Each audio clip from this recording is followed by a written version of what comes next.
लक्ष्मी कधी, कुठे आणि कशी कोणावर कृपादृष्टी करेल हे सांगता येत नाही. एका व्यापाऱ्याला आलेला अनुभव पहा. व्यापाराच्या दुकानात उमटली लक्ष्मीची पावलं. हा चमत्कार कसा घडला त्यामागची गोष्ट पहा.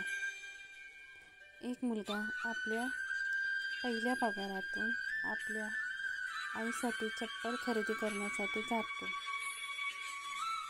दुकानदाराला लेडीजसाठी चप्पल दाखवा अशी विनंती करतो. दुकानदार पायाचे माप विचारतो. मुलगा सांगतो, माझ्याकडे माझ्या आईच्या पायाचे माप नाही, पण पायाची आकृती आहे. त्यावरून चप्पल देऊ शकाल का? दुकानदाराला हे अजबच वाटले. दुकानदार म्हणाला, याआधी अशी आकृती पाहून चप्पल आम्ही कधीच दिली नाही. त्यापेक्षा तुम्ही तुमच्या आईलाच का घेऊन येत नाही? मुलगा सांगतो, माझी आई गावाला राहते. आजवर तिने कधीच चप्पल घातली नाही. माझ्यासाठी मात्र खूप कष्ट घेऊन तिने माझे शिक्षण पूर्ण करून दिले. आज मला माझ्या नोकरीचा पहिला पगार मिळाला आहे. त्यातून आईसाठी भेट म्हणून मी चप्पल घेणार आहे. हे ठरवूनच मी घरून निघताना आईच्या पायाची आकृती घेतली होती. असे म्हणत मुलाने आईच्या पावलांच्या आकृतीचा कागद दुकानदाराला दिला. दुकानदाराचे डोळे पाणावले.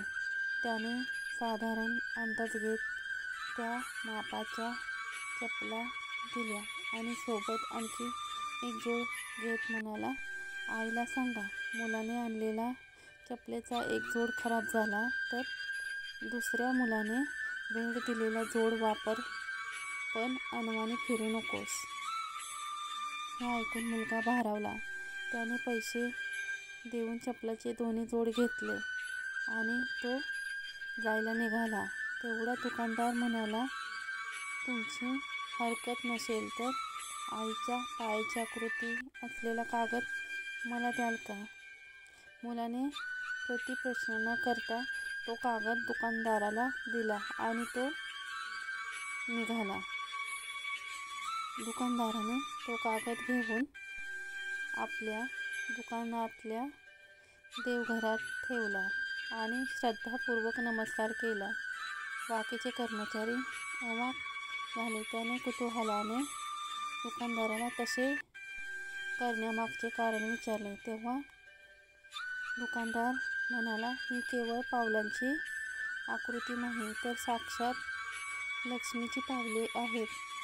ज्या माऊलीच्या संस्कारांनी या मुलाला घडवले, यशस्वी होण्याची प्रेरणा दिली, ही पावले आपल्याही दुकानाची भरभराट करतील याची खात्री आहे, म्हणून त्यांना देवघरात स्थान दिले. अशा रीतीने प्रत्येकाने जर आपल्या आईची किंमत ओळखली आणि तिचा योग्य सन्मान केला तर श्रावण अमावास्याच नाही तर प्रत्येक दिन हा मातृदिन म्हणून साजरा करता येईल. श्री स्वामी समर्थ.